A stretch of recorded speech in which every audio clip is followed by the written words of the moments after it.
Hello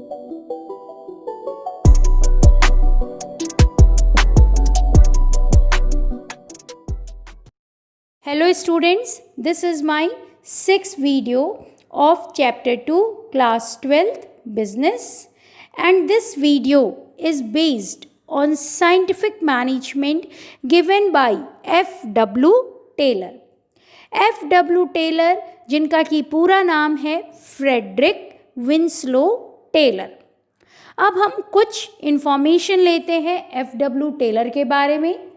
Taylor was born on 20 March 1856 and by profession he was an American mechanical engineer. His main focus was to improve the industrial efficiency. क्योंकि Taylor ने अपना काम lower level of management से शुरू किया था तो इनका क्लोज कनेक्शन वर्कर्स के साथ था, तो ये गोल अचीव करना चाहते थे विद एफिशिएंसी, यानी कि कम कॉस्ट पर by reducing the wastage of resources. ये एफिशिएंसी टर्म हमने प्रीवियस चैप्टर में भी पढ़ा है। एफिशिएंसी का मतलब होता है goal should be achieve with minimum cost by reducing the wastage of resources. He has coinage the term scientific management. इसका मतलब यह है कि साइंटिफिक मैनेजमेंट का टर्म देने वाले Taylor was the first person, and this scientific management concept is published in his article the principle of scientific management in 1911। 1911 में इन्होंने पहली बार अपने आर्टिकल में the principles of scientific management में साइंटिफिक मैनेजमेंट के टर्म को यूज़ किया था। अब साइंटिफिक मैनेजमेंट क्या है? According to Taylor, the scientific management means, the meaning of scientific management is to know exactly what you want men to do and seeing that they do it in the best and cheapest way। मतलब management को ये देखना पड़ेगा कि वो अपने worker से क्या कराना चाहता है और फिर ये देखना कि उसके वर्कर क्या उस काम को कम से कम कॉस्ट पर और बेस्ट तरीके से परफॉर्म कर रहे हैं। यही है साइंटिफिक मैनेजमेंट। साइंटिफिक मैनेजमेंट में there are two terms, scientific and management. It means the use of science for each and every element of management is called scientific management. Taylor said कि for solving the problem a manager should not use only his biases. Biases का मतलब होता है जो उसके previous experience हैं। He should solve the problem in scientific manner. Taylor has given the 4 principles of scientific management. First is here science, not rule of thumb; harmony, not discord; cooperation, not individualism; development of each and every person to his or her greatest efficiency and prosperity. Now one by one we will go through these principles. First principle is here science, not rule of thumb. अब जो science not rule of thumb लिखा है उसमें कॉमे की भी बहुत ज़्यादा value है। इस हेडिंग का मतलब ही यही है कि मैनेजमेंट क्या है? साइंस। ये क्या नहीं है? Rule of thumb. Rule of thumb means the dictatorship of manager. So it means कि there is always the one best method for doing the work. मतलब efficiency को maximize करने के लिए वर्क को करने का एक बेस्ट मेथड है, and this method should be developed by the work study, unifying the best practices and developing a standard method, मतलब ये जो काम करने का बेस्ट मेथड है ये मैनेजर को अपने बाइसेस या अपने प्री अजम्पशंस या अपने एक्सपीरियंस के हिसाब से नहीं चूज़ करना है। मैनेजमेंट को पहले वर्क की स्टडी करनी है, फिर उसको काम को करने के लिए बेस्ट तरीके कौन से हो सकते हैं उन सबको यूनिफाई करना है और फिर एक बेस्ट मेथड डेवलप करना है। इट मीन्स कि there is the use of science. Taylor said कि for solving the problem a manager should use the scientific method. First of all he should define the problem कि problem है क्या। After that he should develop the alternative solutions कि कौन कौन से solution हैं जिनसे कि प्रॉब्लम को सॉल्व किया जा सकता है।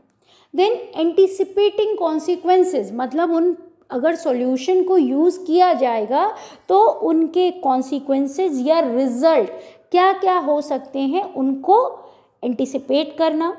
फिर मेजरिंग द प्रोग्रेस कि उसको उस पर्टिकुलर सॉल्यूशन को अप्लाई करने के बाद क्या प्रोग्रेस हुई और फिर ड्रॉ द कंक्लूजन। मतलब टेलर सेड कि for solving the problem manager should not use his dictatorship, he should use the scientific approach for solving the problem. So this is the meaning of this principle, that management is science, it is not the rule of thumb. Now we are coming to the next principle, that is the harmony not discord. अब यहाँ पर भी इस कॉमे की value है। Harmony का मतलब होता है हेल्दी रिलेशन और डिस्कॉर्ड का मतलब होता है कॉन्फ्लिक्ट। मतलब क्या होना चाहिए, हार्मनी होनी चाहिए, हेल्दी रिलेशन होने चाहिए और क्या नहीं होना चाहिए, कॉन्फ्लिक्ट नहीं होने चाहिए। In an organisation a manager work as link between the owner and workers.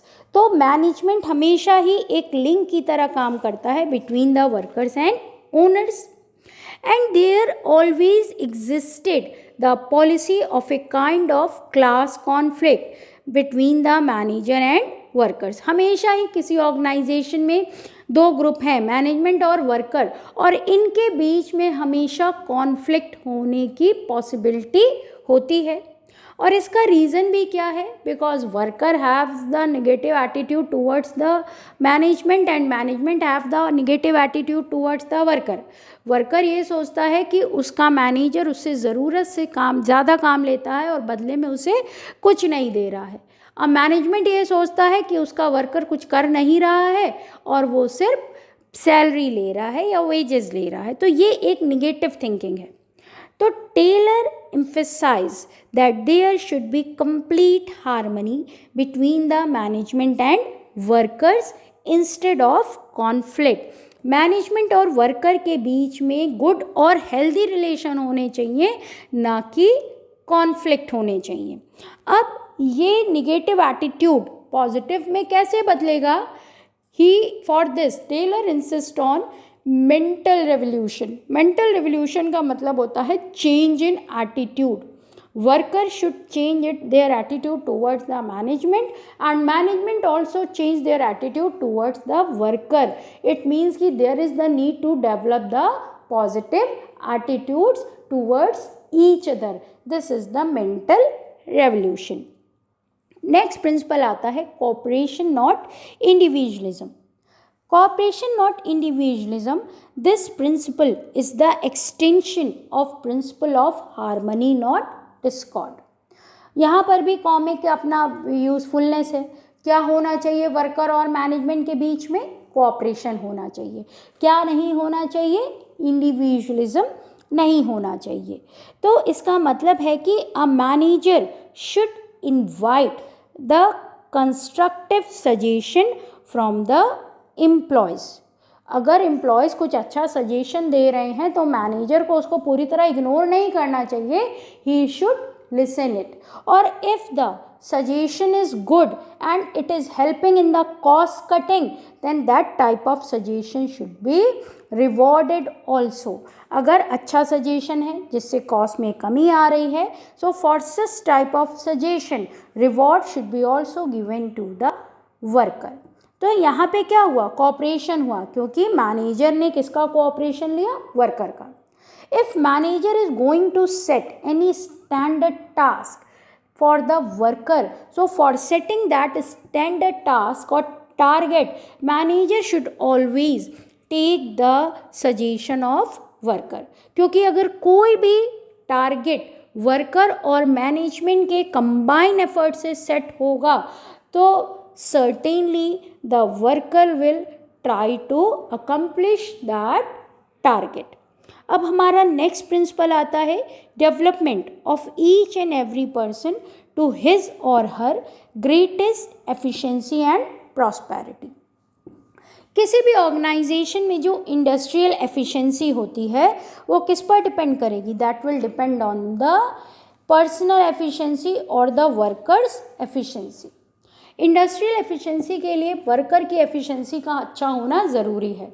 अगर वर्कर एफिशिएंट होगा तो इंडस्ट्री में भी एफिशिएंसी अपने आप आएगी, लेकिन अगर हमारा वर्कर इनएफिशिएंट है तो हमारे ऑर्गेनाइजेशन में भी इनएफिशिएंसी आएगी. तो इसके लिए टेलर ने ये कहा कि in an organisation each person should be selected scientifically. It means कि with due care after the test, interviews, proper procedure, the employees should be selected. Or they should assign the task according to their physical and mental capabilities. जो उनकी physical और mental capabilities हैं उसी के according ही उनको task assign किया जाए. तो इससे क्या होगा, इससे एक तो एफिशिएंसी इम्प्रूव होगी कि जो जिस काम को करने के लिए एफिशिएंट है, स्किल्ड है, उसको वही काम दिया जाए. अब ये भी सबको पता है कि बिजनेस का एनवायरनमेंट डायनामिक है, उसमें चेंजेस आ रहे हैं, टेक्नोलॉजी चेंज होती जा रही है, नए नए चेंजेस आ रहे हैं. So for increasing the efficiency of worker it is necessary that time to time training should be provided to worker. अब ट्रेनिंग से क्या होगा, worker will become more efficient, he will produce more and he will earn more. अगर उसको हम training देंगे तो उसकी एफिशिएंसी बढ़ जाएगी. Now he will be able to produce more and he will be able to earn more. तो एक efficient worker is not only prosperous for himself but he is also prosperous for the organization. क्योंकि अगर उसकी efficiency बढ़ेगी तो वो काम को कम से कम कॉस्ट पे और बेस्ट वे में करेगा, और जब वो कम कॉस्ट में करेगा तो ऑर्गेनाइजेशन का भी प्रॉफिट बढ़ेगा और उस एम्प्लॉयज़ का भी वेजेस या सैलरी बढ़ने के चांसेस हैं. So this is the principle, these are principle that we have discussed in this video. Now in my next video, I will explain the techniques of scientific management given by the Frederick Winslow Taylor. With this, I am ending my video.